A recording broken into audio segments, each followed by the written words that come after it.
It's a good practice in our study of the Bible to make sure that we don't neglect any portion of the Bible. We need to be aware of what we are studying. We need to pay attention to how much time we are spending in different sections of the Scriptures. I love the New Testament. We live by the New Testament. The New Testament is our law. It is what Christ expects us to follow today. But as the Apostle Paul says, the Old Testament is profitable for our learning, for our admonition. The Old Testament is profitable so that we can learn from the way that God deals with man. We can learn from the way man responds to God. We can see good examples. We can see bad examples. And we can grow closer to the one who created us by examining the Old Testament. One of the books that I don't preach from very often, although there's a wealth of material there, is 1 Samuel. 1 Samuel tells of the creation of the kingdom of Israel. The people cried to God. They said, we don't want judges anymore. We want a king, just like all the other nations around us. Samuel got upset about this. Samuel was the judge at the time. And God said, don't worry. They're not rejecting you. They're rejecting me. God gave them a king. Now, he had warned them. He had warned them all the way back in the days of Moses what it would be like under a king. But they wanted one anyway. And so Saul was anointed. Saul of the tribe of Benjamin became the first king of Israel. And for a little while, things were going along well. And in 1 Samuel chapter 16, we're introduced to this young man named David. And Samuel anoints him in a quote-unquote secret ceremony at his house to become the next king of Israel. Doesn't tell Saul about it. And as we see early on in David's interactions with Saul, things started off okay. Look at chapter 16, verses 21 through 23. So David came to Saul and stood before him, and he loved him greatly. And he became his armor bearer. Then Saul said to Jesse, David's father, said, please let David stand before me, for he has found favor in my sight. And so it was, whenever the Spirit from God was upon Saul, that David would take a harp and play it with his hand, and Saul would become refreshed and well, and the distressing spirit would depart from him. So David initially was beneficial to Saul, to his state of mind. But as time goes on, things began to sour. Remember the giant that came and mocked Israel, the Philistine giant. He said, you can't beat me. You're a bunch of little people. And I'm this giant, and I'm strong. And he was laughing at them, and the Philistines were laughing at them. And David said, I'll take a chance. And David conquered Goliath with the sling and stones and cut off his head. And David was gaining some popularity among the people. And then in chapter 18, look at what it says. David went out, verse 5, David went out wherever Saul sent him and behaved wisely. And Saul set him over the men of war, and he was accepted in the eyes of all the people, and also in the sight of Saul's servants.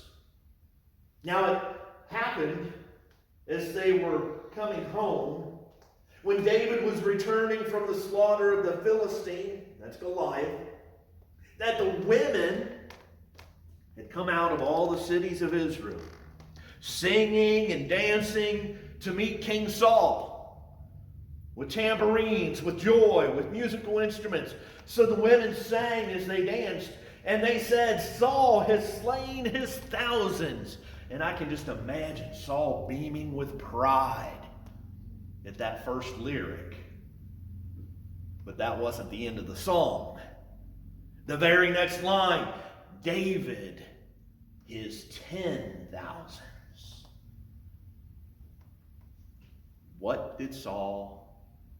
How did Saul react? The very next verse tells us. Then Saul was very angry, and the saying displeased him.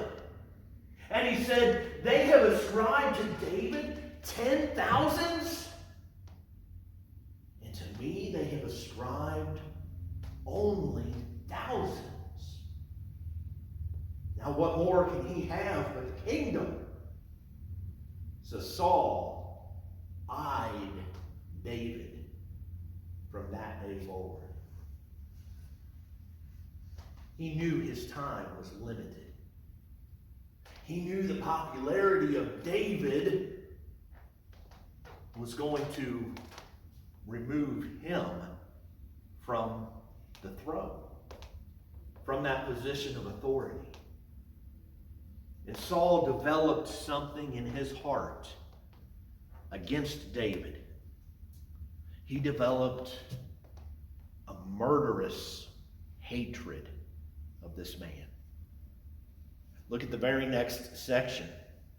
In chapter 18, verses 10 and 11, it happened on the next day that the distressing spirit from God came upon Saul, and he prophesied inside the house. So David played music with his hand, as at other times, but there was a spear in Saul's hand. And Saul cast the spear, for he said, I will pin David to the wall. But David escaped his presence twice. Saul tried to kill this young man. Why? Because he was jealous of him. Because he was angry that David was becoming more popular. As we drop down to the next chapter, the very first verse, Saul tries to get his family involved and his army involved.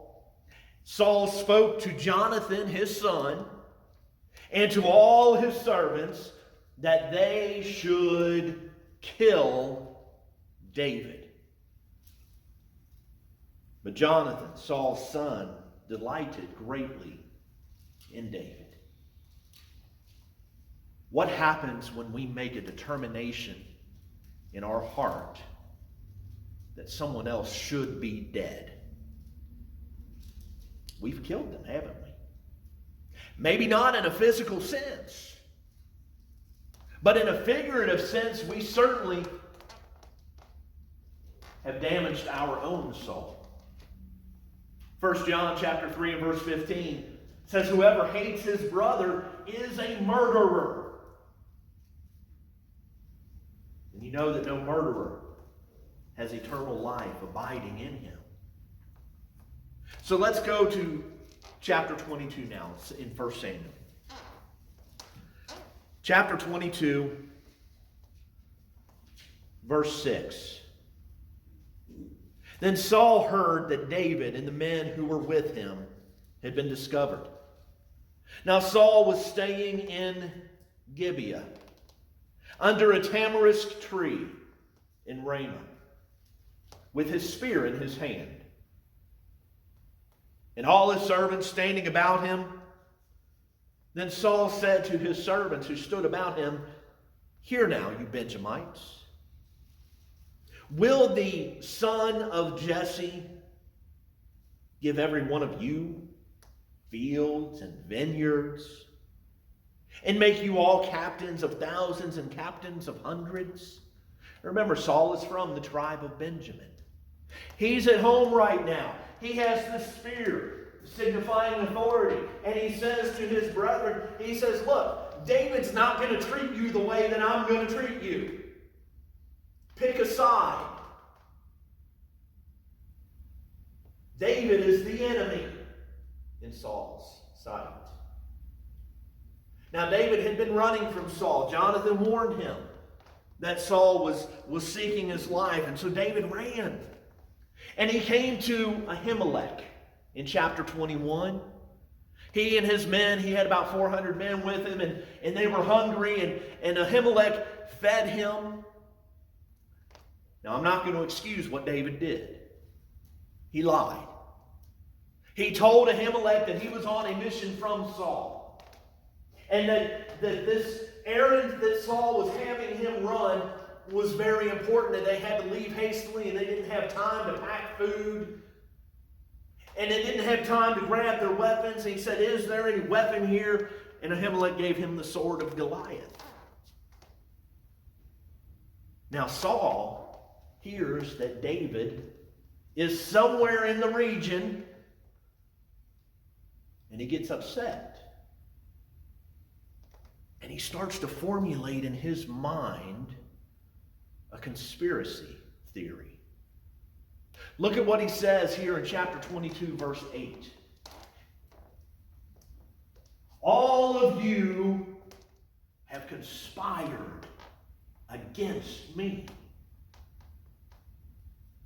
There is no one who reveals to me that my son has made a covenant with the son of Jesse. And there is not one of you who is sorry for me, or reveals to me that my son has stirred up my servant against me, to lie in wait, as it is this day. Were Saul's words true? Was that David's intention? As we continue throughout the book of 1 Samuel, we see a number of occasions that David had the opportunity to kill Saul. And he didn't. Because Saul was the Lord's anointed.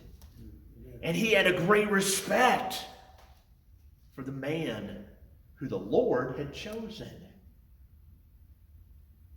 He refused to lift his hand against the king.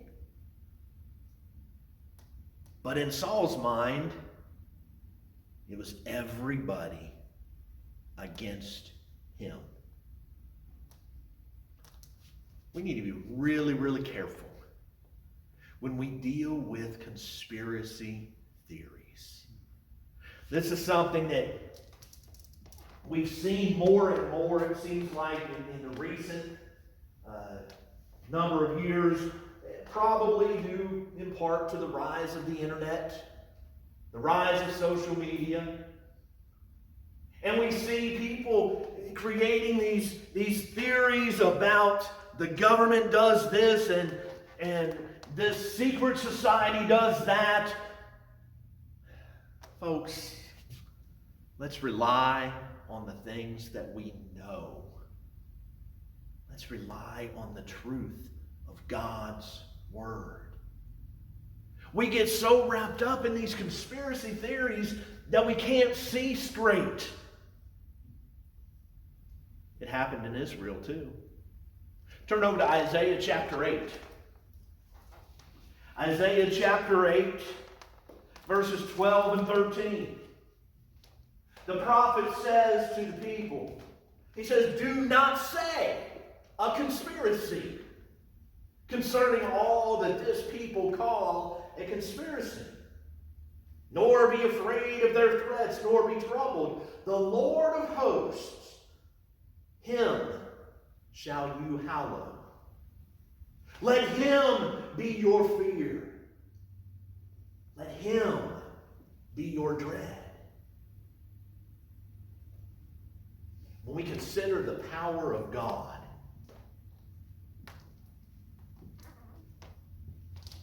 we really don't need to fear anyone else. Jesus said, don't fear the one who can kill the body, but rather the one who can destroy both body and soul in hell. Government's going to do what the government's going to do. The HOA is going to do what the HOA is going to do. There's very little that we have control over when it comes to matters of the governing authorities. So let's just put our trust in God and let Him take care of what He's going to take care of. And let's take care of what we can take care of, making sure that we are spending time in the Word, making sure that we are reaching out to our neighbors and to our friends and to those who we have some influence over. Because I tell you what, we don't have a bit of influence over the governor of Kentucky. Individually. We don't have a bit of influence over the President of the United States. We certainly don't have any influence over governing authorities of other countries. We can pray for them, but we recognize that individually, they don't care what we think. They don't care what we say. Let's focus on God. Let's focus on where we're going, because this world is temporary. This world will pass away. Heaven is forever.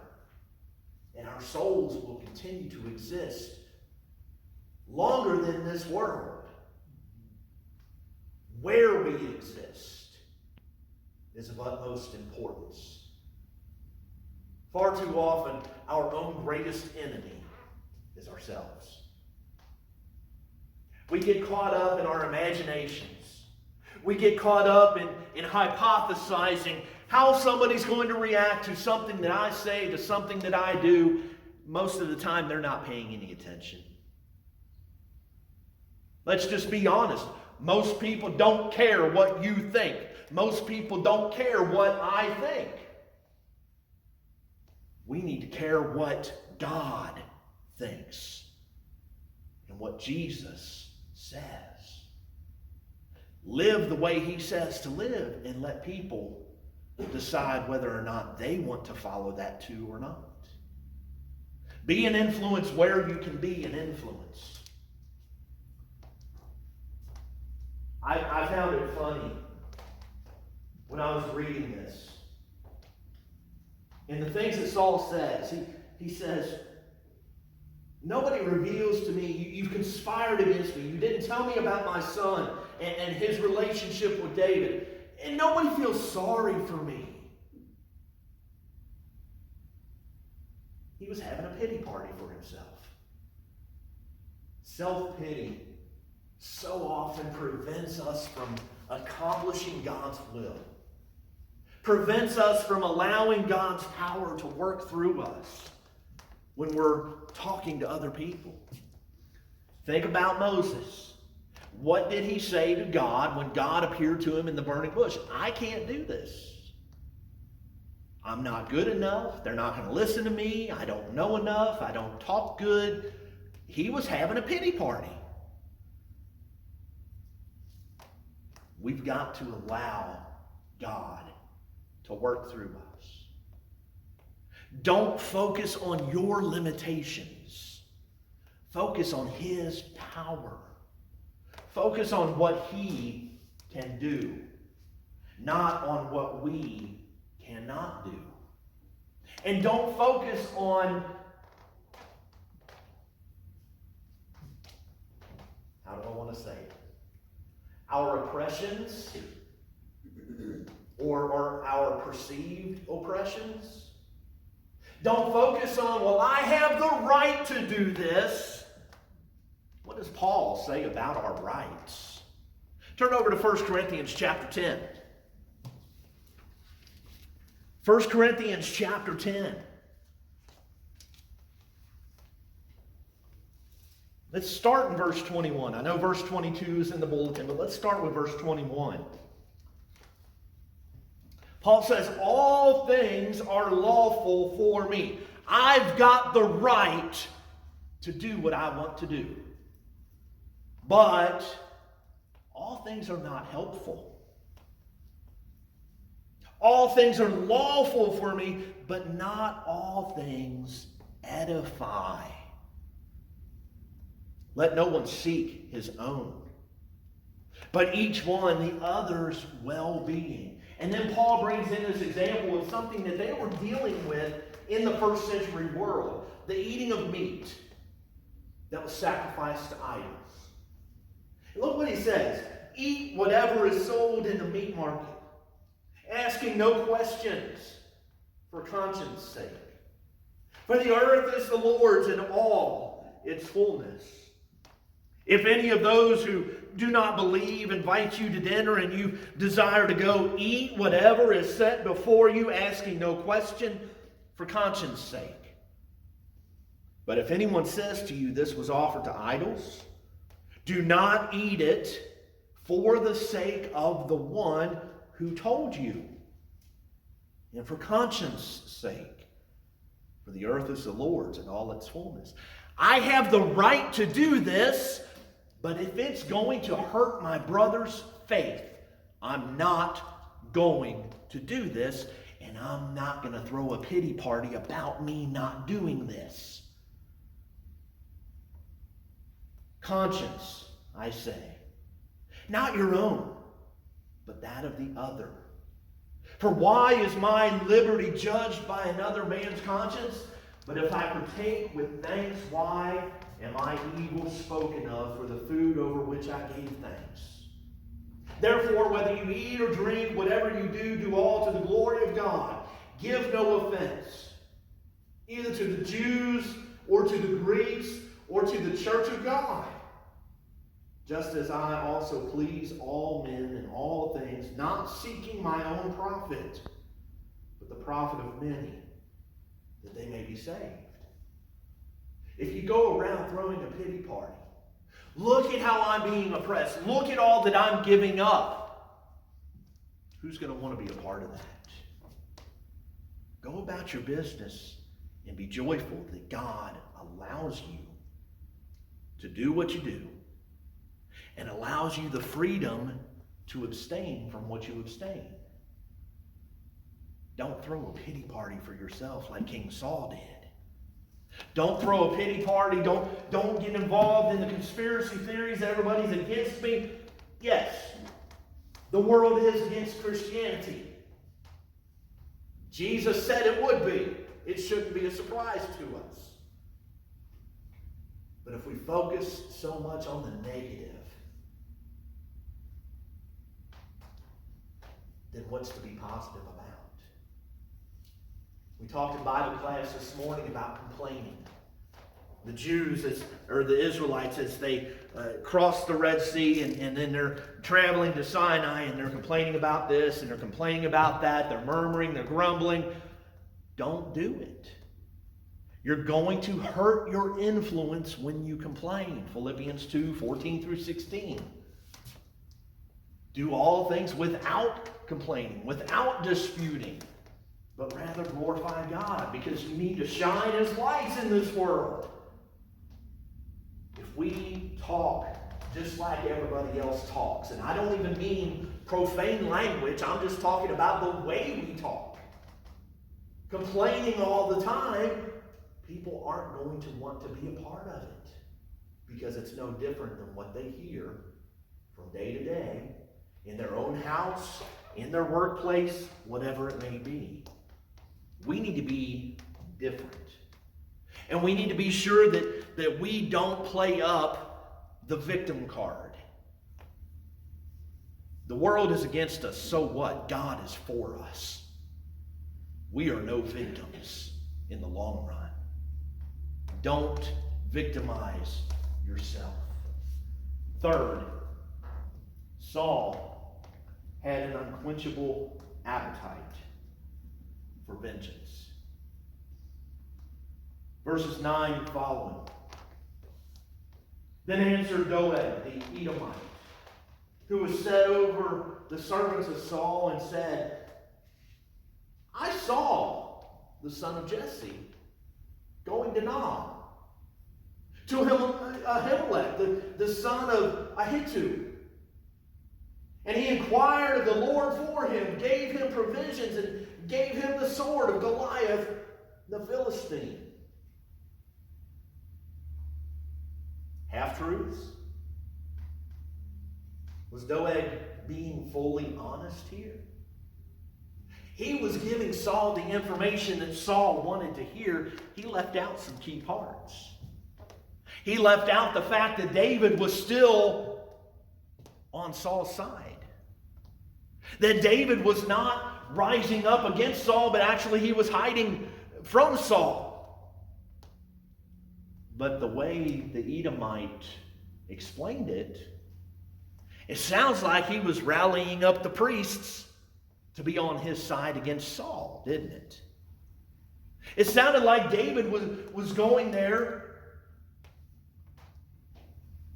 to get the Lord's blessing over Saul. And that was not David's intention. Doeg the Edomite told Saul what he wanted to hear, but it wasn't the full truth. We've got to be really careful here that we don't just tell people what they want to hear, because what they want to hear is not what they need to hear. Again, going to the book of Isaiah, chapter 30. Isaiah chapter 30, Isaiah is talking about a rebellious people in verses 9 and following. Lying children, children who will not hear the law of the Lord, who say to the seers, do not see, who say to the prophets, do not prophesy to us right things.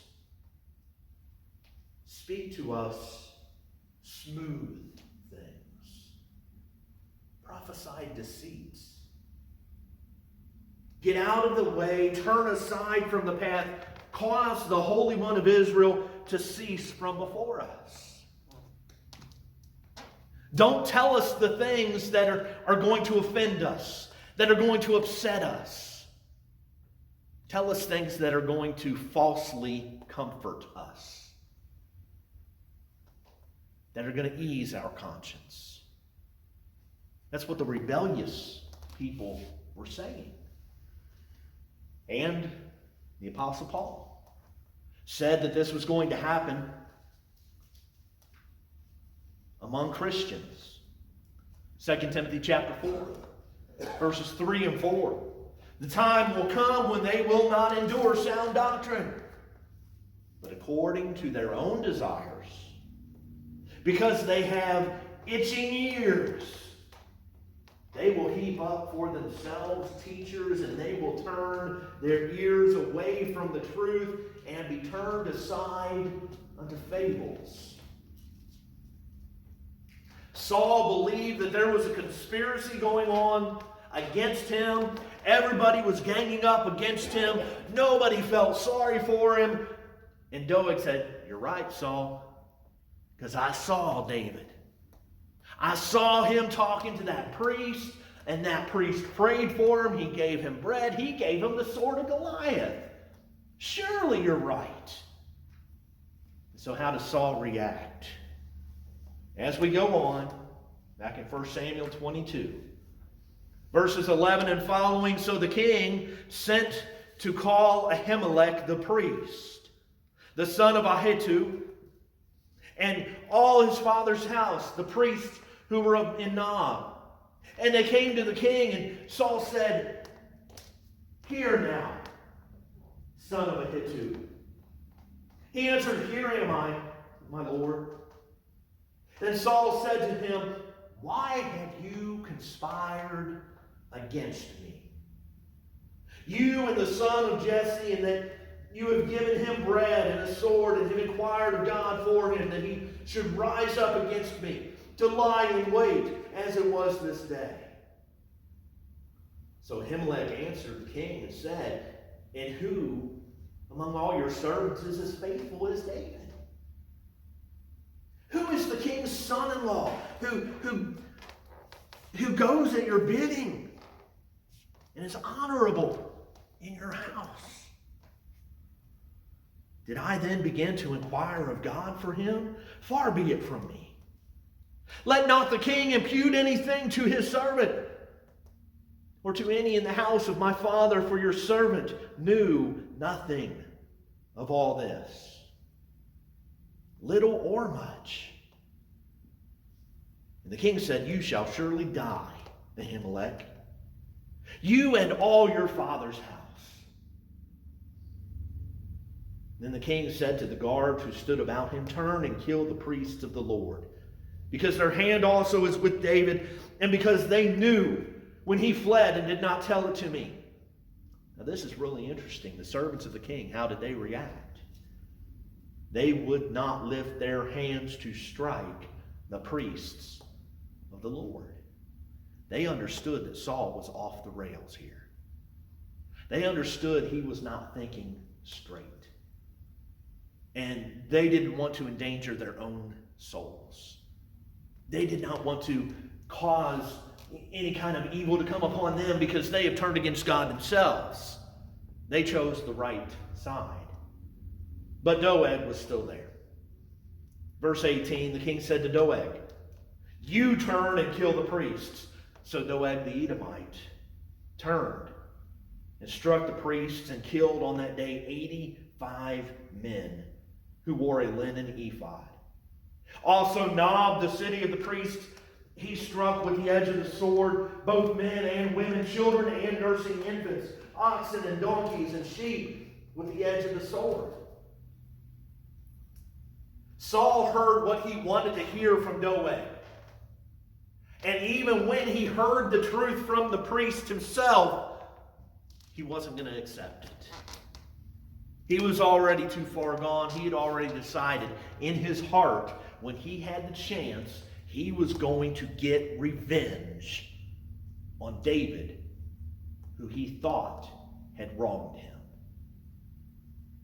What had David done in any of this?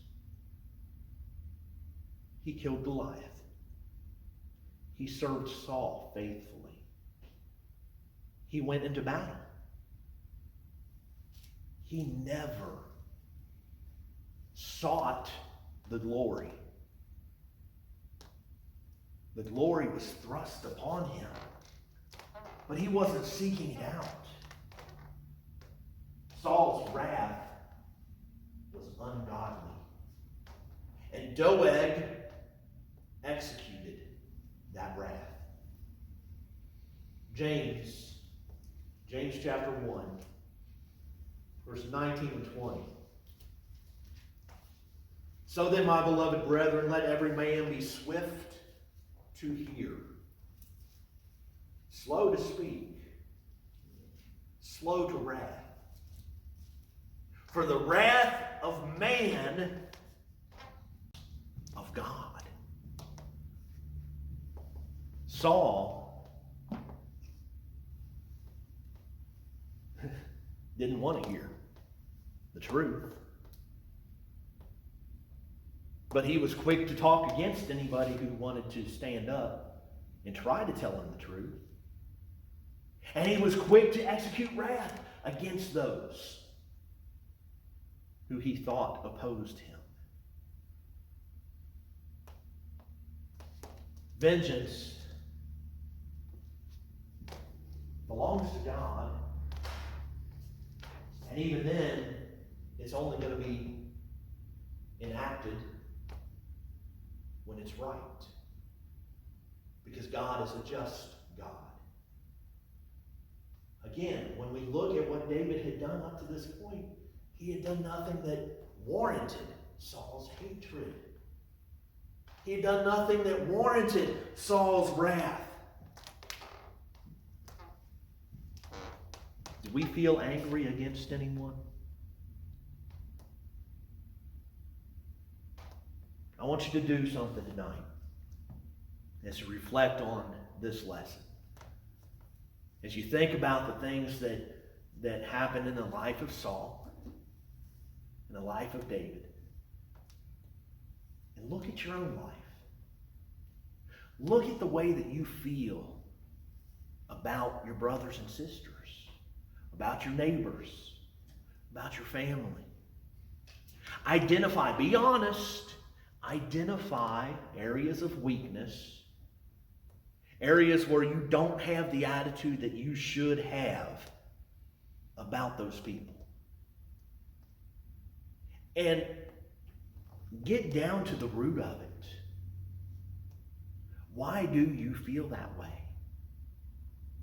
Have they actually done something against you? The answer is going to be yours. I can't answer that question for you.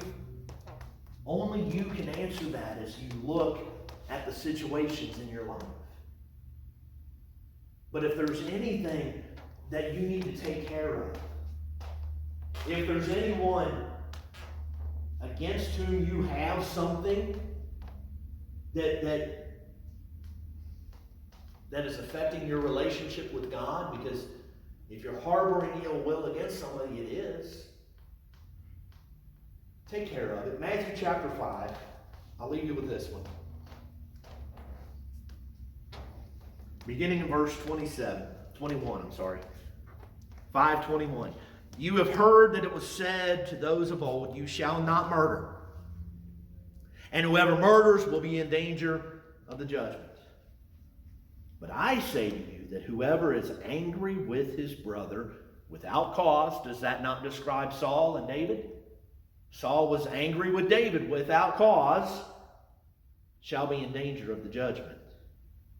And whoever says to his brother, Raca, shall be in danger of the council. But whoever says, you fool, shall be in danger of hellfire. Therefore, if you bring your gift to the altar and there remember that your brother has something against you, leave your gift there before the altar and go your way. First be reconciled to your brother, and then come and offer your gift. Agree with your adversary quickly while you are on the way with him, lest your adversary deliver you to the judge, and the judge hand you over to the officer, and you be thrown into prison. Assuredly, I say to you, you will by no means get out of there till you have paid the last penny. Your feelings about your brothers and sisters matter, and they affect your relationship with God. I said that was the last one. I thought of another. Romans 12:18. As much as lies within you, live at peace. Live at peace with all men. Tonight, if you need to respond to the invitation by giving your life to Christ, by being baptized to have your sins washed away, or if you need to come and repent of some sin in your life, or you want to ask the prayers of the church, if we can help you in any way tonight, please come now as we stand and as we sing.